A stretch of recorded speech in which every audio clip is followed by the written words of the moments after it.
Life is good, Rhett, and in large part thanks to you. Things are going very, very well. Career is still on a major upswing. Family's doing well, and all things are really in place.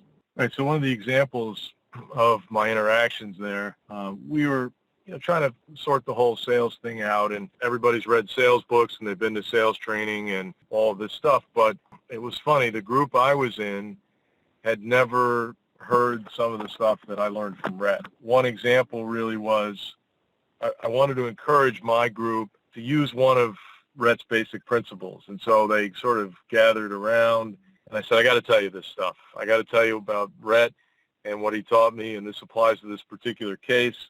Listen, here's what you have to do. You have to open the door before you walk through it. And they looked at me kind of puzzled. They didn't know exactly what I meant by that. And they said, well, explain that to us. I said, of course. So here's the deal. We often think about ourselves and say things because we feel like saying them. We often do things that we think we ought to do, but we don't give due consideration to the other party. So the bottom line is, see what the other person is all about or is thinking or wants, and figure that out before you launch into what you want. And it's basic, it's simple. These people looked at me like, wow, that never even occurred to us. Where did you get that? Like, it's so powerful that you'd really consider what the other person is looking for and what they want. And it works 100% of the time. Just to give you some background, I was a young guy with incredible success. I had worked at technology companies. I had worked in financial institutions. I was riding really high.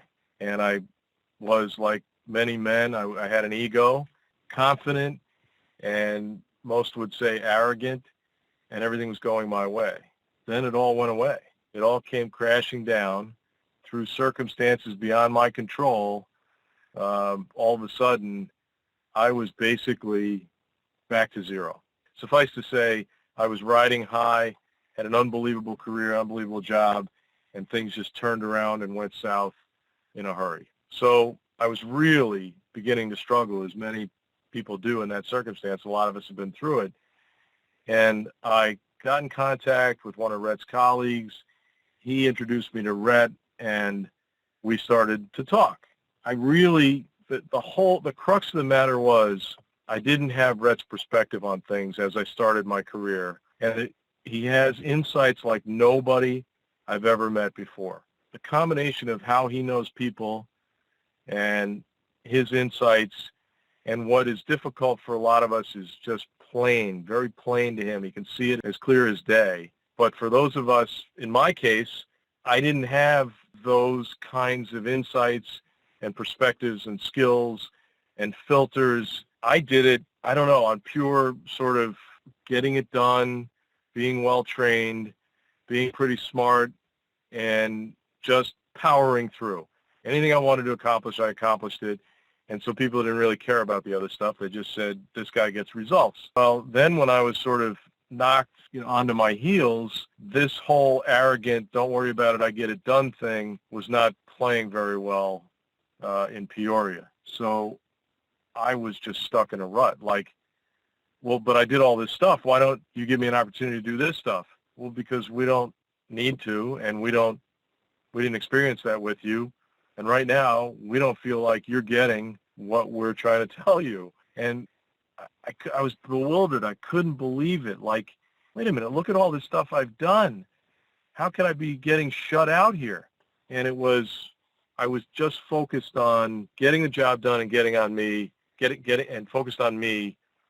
And I was not focused on what the other party was about, was thinking, needed. It was by just sheer will and power that I'd gotten the first half of my career done. So, and also, when you're in that position, there are not a lot of people who, A, care about you, let's be honest. B, not a lot of people who, if they care about you, have the time to help you.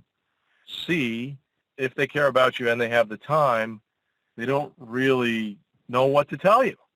So it's pretty amazing that I got acquainted with Rhett, because all of the things that no one else either cared to tell me, had time to tell me or knew how to tell me, he told me. And that's exactly what I needed at that time. It was just amazing. And so, things didn't happen in one day. And frankly, it was a transformation from that really successful guy who didn't have the people part. I mean, I had the people part sort of socially, that was never an issue. But the people part in terms of how I interact with you in a business setting and what you need to get out of it in order for me to be successful, it was not a two-way street until I met Rhett. It was a transformation that had to happen because I just did it on sheer force. And now I had to do it in a different way, and I didn't know at all how to do that. So Rhett and I began to talk, and one of the greatest things about Rhett is he's honest. Had I gotten involved with another kind of coach, if you will, they probably would have told me, just like in the first half of my career, how great I was. Rhett told me what I was missing. Rhett told me what I wasn't seeing. Rhett told me that I was making major mistakes, and that was how we got started. And, it wasn't that painful, but it was, wow, right? So little by little, some of the greatest stuff he does in coaching is when you essentially do a role play. When you do the role play, then Rhett can feed back to you, okay, here's what you said, and here's what I heard, and here's how that would sound to the person you're delivering it to.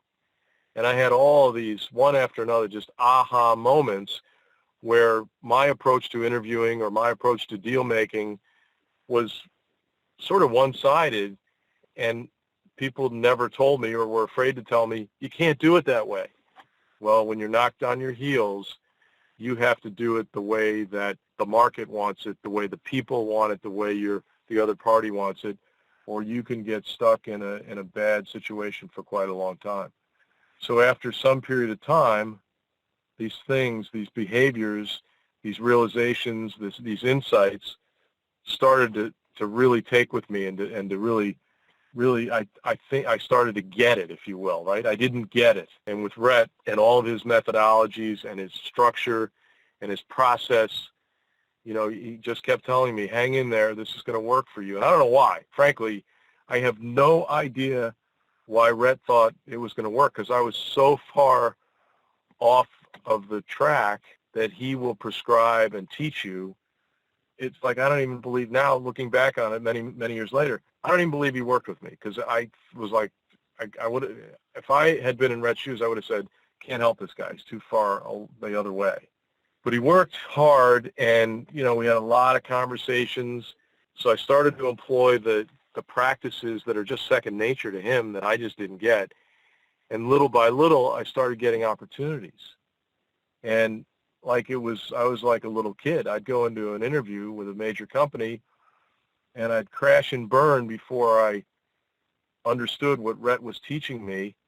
And then we'd laugh over it. I'd call Rhett after a great interview and say, okay, so instead of saying what I used to say, ABC, I said what I've learned from you, Rhett. I'd say XYZ, and the guy's jumping over the desk trying to give me a job. It was like magic.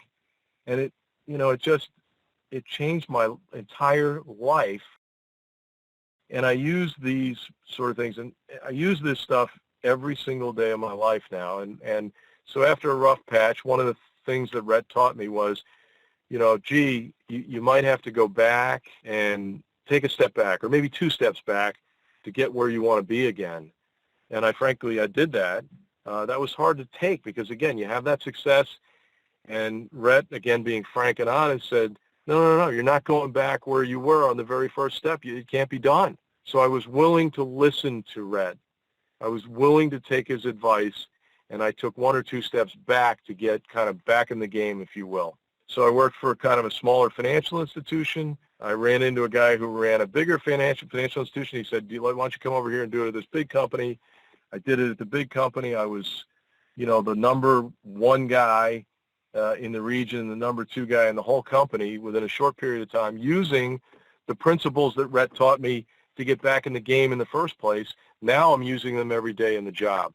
So then I become the number 1 guy, and next thing you know, I had an opportunity to shift to another firm where I found a home, and I lead a very significant group financial institution. I'm better off than I was when I started with Rhett. I'm just kind of back on top, but I'm a different person. And so every day, instead of falling back to what I used to do, which would cause me to have to kind of come back from a bad position, every day I use the principles, and it just continues to be just phenomenal.